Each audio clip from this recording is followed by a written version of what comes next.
श्री स्वामी समर्थ. नमस्कार. मी नंदिनी माझ्या यूट्यूब चॅनलवर तुमचं खूप मनापासून स्वागत करत आहे. तुमच्या मनातील सर्व चांगली इच्छा स्वामी महाराज पूर्ण करो ही स्वामींच्या चरणी प्रार्थना करते आणि आजच्या नवीन व्हिडिओला सुरुवात करते. उद्या वार आहे बुधवार, दिनांक आहे 18 डिसेंबर. या दिवशी आलेली आहे मार्गशीर्ष महिन्यातील कृष्ण पक्षातील संकष्टी चतुर्थी. तर ही चतुर्थी जी आहे तर ती ह्या वर्षीची शेवटची चतुर्थी आहे, कारण डिसेंबर महिना हा अतिशय खास महिना मानला जातो आणि या दिवसाची ही संकष्टी चतुर्थी जी आहे तर ती शेवटची असणार आहे. प्रत्येक महिन्यामध्ये संकष्टी चतुर्थी ही येत असते, परंतु प्रत्येक संकष्टी चतुर्थीचं महत्त्व हे वेगवेगळं असतं आणि प्रत्येक महिन्यातील कृष्ण पक्षातील चतुर्थीला संकष्टी चतुर्थी असं म्हटलं जातं.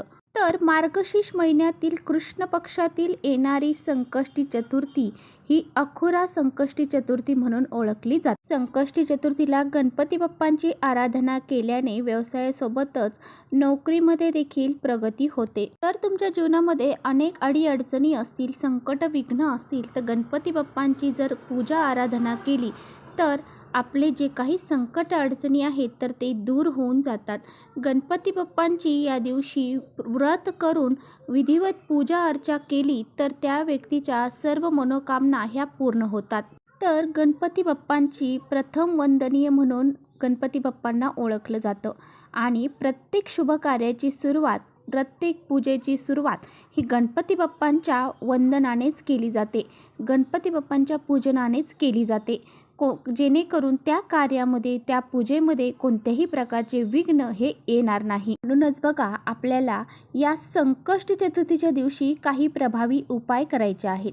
आपल्याला सकाळीच घरामध्ये या झाडाचं एक पान घेऊन यायचं आहे आणि हे पान जर तुम्ही तुमच्या घरामध्ये सकाळीच घरात घेऊन आला तर तुमचे जे काही 7 पिढ्यांचं दारिद्र्य आहे तर ते संपूर्णपणे नष्ट होईल.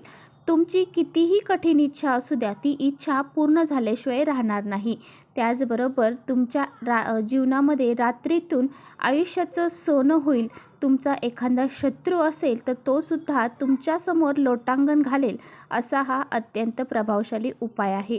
हा उपाय कसा करायचा आहे याबद्दलची संपूर्ण माहिती आजच्या व्हिडिओमध्ये आपण जाणून घेणार आहोत.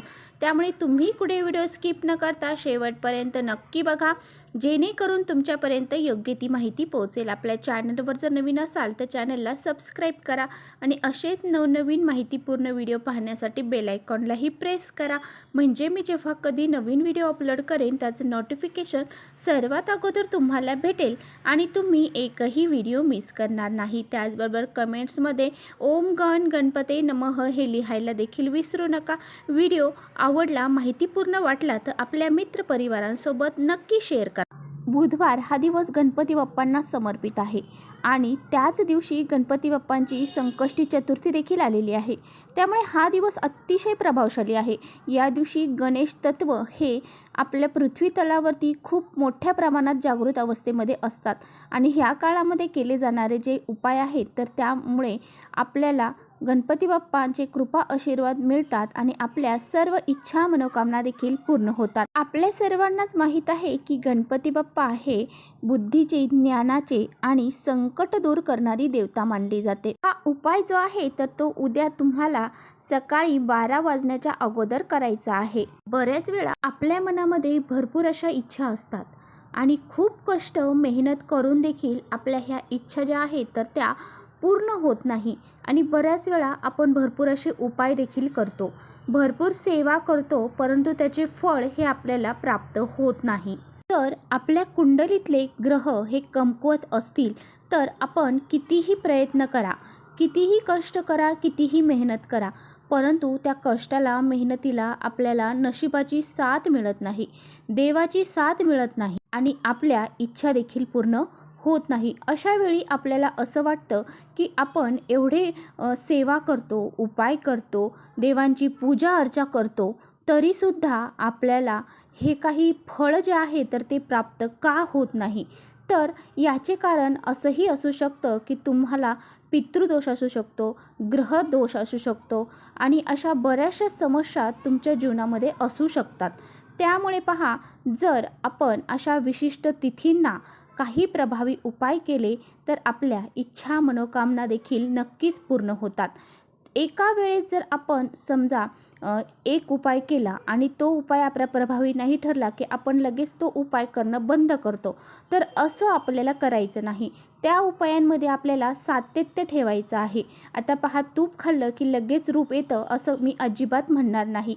त्यामुळेच उपायांमध्ये सुद्धा असंच आहे. आपण उपाय हे करत चालायचे आहेत, याचे अनुभव हे आपल्याला येतच राहतात. तर चला, आपल्याला उपाय काय करायचा आहे, तर उद्या सकाळीच आपल्याला जे जास्वंदीच्या फुलाचं झाड आहे, म्हणजेच लाल जास्वंदीच्या फुलाचं झाड आहे, तर त्याचं एक पान तोडून आपल्याला घरी घेऊन यायचं आहे. ते पान स्वच्छ धुवायचं आहे, पुसायचं आहे. हे पान तोडून आणल्यानंतर तुम्हाला सर्वात अगोदर तुमच्या देवघरातील देवांची पूजा करून घ्यायची आहे. गणपती बाप्पांची विधिवत पूजा करायची आहे. गणपती बाप्पांना आवडणाऱ्या वस्तू त्यांना अर्पण करायच्या आहे. लाल जास्वंदाचं फूल असेल, दुर्वा असतील, गुळखोबऱ्याचं नैवेद्य असेल, धूप अगरबत्ती, या सर्व गोष्टी तुम्हाला करून घ्यायच्या आहे आणि ह्या प्रसन्न वातावरणामध्ये हा उपाय तुम्हाला करायचा आहे. आता पहा, तुम्हाला त्या पानावरती कुंकू थोडंसं पाणी टाकून थोडीशी पेस्ट करायची आहे आणि काडीच्या साह्याने त्या पानावरती तुमची जी पण इच्छा असेल, नोकरी प्राप्ती असेल, धनप्राप्तीबद्दल असेल, लक्ष्मी प्राप्तीबद्दल असेल, मुलांच्या प्रगतीबद्दल असेल, कोणतीही असू द्या, ती तुम्हाला शॉर्टकटमध्ये त्या पानावरती लिहायची आहे. काय करायचं आहे, एक प्लेट घ्यायची आहे. प्लेटमध्ये तुम्हाला हळद आणि कुंकवाच्या साह्याने एक स्वास्तिक काढायचं आहे. त्यावरती मुठभर तांदूळ ठेवायचे आहेत आणि त्या तांदळावरती हे जास्वंदीचं पान जे आहे तर ते तुम्हाला ठेवायचं आहे. त्यावरती तुम्हाला हळद, कुंकू, अक्षदा हे अर्पण करायचे आहे आणि त्या जास्वंदीच्या पानावरच तुम्हाला 21 दुर्वांची जुडी ही ठेवायची आहे. तिथेच बसून तुम्हाला आसन टाकून बसायचं आहे. तिथेच बसून तुम्हाला 108 वेळा ओम गण गणपते नमः या मंत्राचा जप करायचा आहे. एक वेळा गणपती अथर्वशीर्षाचं पठण करायचं आहे आणि गणपती स्तोत्र देखील तुम्हाला एक वेळा म्हणायचं आहे. सेवा करून झाल्यानंतर दोन्ही हात जोडून मनभावे गणपती बाप्पांना तुमच्या इच्छा पूर्ण होण्यासाठी प्रार्थना करायची आहे. आता पहा, दिवसभर हे पान तुम्हाला गणपती बाप्पांसमोर ठेवायचं आहे. संध्याकाळी 5च्या नंतर तुम्हाला ते पान तिथून उचलायचं आहे. त्या दुर्वा तशाच तुम्हाला त्यावरती घ्यायच्या आहेत. 21 तांदळाचे दाणे तुम्हाला अखंड त्या तांदळातून घ्यायचे आहेत आणि त्या पानावरती ठेवायचे आहेत. आणि एका धाग्याने ते पान दुर्वांसहित तुम्हाला बांधायचं आहे. ते पान घेऊन तुम्हाला तुमच्या घराजवळ असणाऱ्या गणपती बाप्पांच्या मंदिरामध्ये जायचं आहे आणि गणपती बाप्पांसमोर तुम्हाला हे जे पान आहे तर ते अर्पण करायचं आहे. अर्पण करताना परत एकदा तुमची जी इच्छा आहे तर ती तुम्हाला व्यक्त करायची आहे. हा उपाय उद्या तुम्ही संकष्टी चतुर्थीला जर केला तर नक्कीच गणपती बाप्पा तुमचा हा उपाय जो आहे तर तो नक्कीच पूर्ण करतील. तुमच्या संपूर्ण इच्छा नक्की पूर्ण करतील. तुमचे संकट, विघ्न, अडचणी त्या दूर करतील. असा हा अत्यंत प्रभावशाली उपाय उद्या करायला अजिबात विसरू नका. तर चला, इथेच थांबवते माझा व्हिडिओ थोडा जरी आवडला असेल तर नक्की लाईक करा. चॅनलवर नवीन असाल तर चॅनलला सबस्क्राईब करा. परत भेटूया अशाच छानशा व्हिडिओसोबत. तोपर्यंत श्री स्वामी समर्थ.